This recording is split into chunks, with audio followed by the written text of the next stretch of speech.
TV భక్తి సమాచారం WhatsApp ఛానల్లో జాయిన్ అవ్వండి. అన్ని విశేషాలు ఎప్పటికప్పుడు తెలుసుకోండి.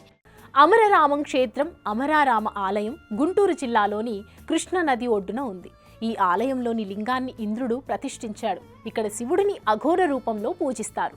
పార్వతీదేవి అవతారమైన బాలచాముండేశ్వరితో పాటు శివుడిని పూజిస్తారు.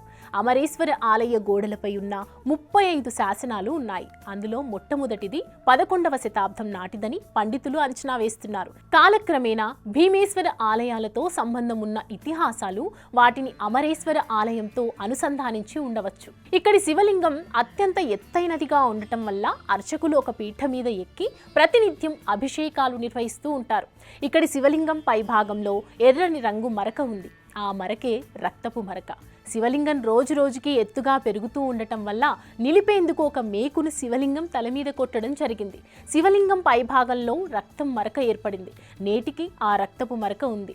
దేవతల గురువు బృహస్పతి ఆదేశం మేరకు అప్పట్లో ఈ శివలింగం చుట్టూ పరివార దేవతలను ప్రతిష్ఠించాడని, అమరుల నివాస ప్రాంతంగా మారిన కారణంగా ఈ ప్రాంతానికి అమరావతి అనే పేరు వచ్చిందని పురాణ కథనాలు వివరిస్తున్నాయి. పురాణాల ప్రకారం ఈ ఆలయం గొప్ప హిందూ ఇతిహాసం మహాభారతంతో ముడిపడి ఉంది.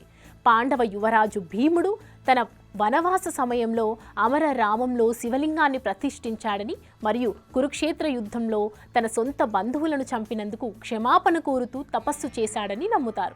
అమరారామ దేవాలయంలో మహాశివరాత్రి, నవరాత్రి, కళ్యాణ ఉత్సవాలు అత్యంత వైభవంగా జరుపుతారు. గుంటూరు నుంచి 40 కిలోమీటర్ల దూరంలో ఈ ఆలయం ఉంటుంది. గుంటూరు, విజయవాడ, మంగళగిరిల ద్వారా కూడా ఈ దేవాలయాన్ని చేరుకోవచ్చు. For more videos like this, subscribe Big TV channel.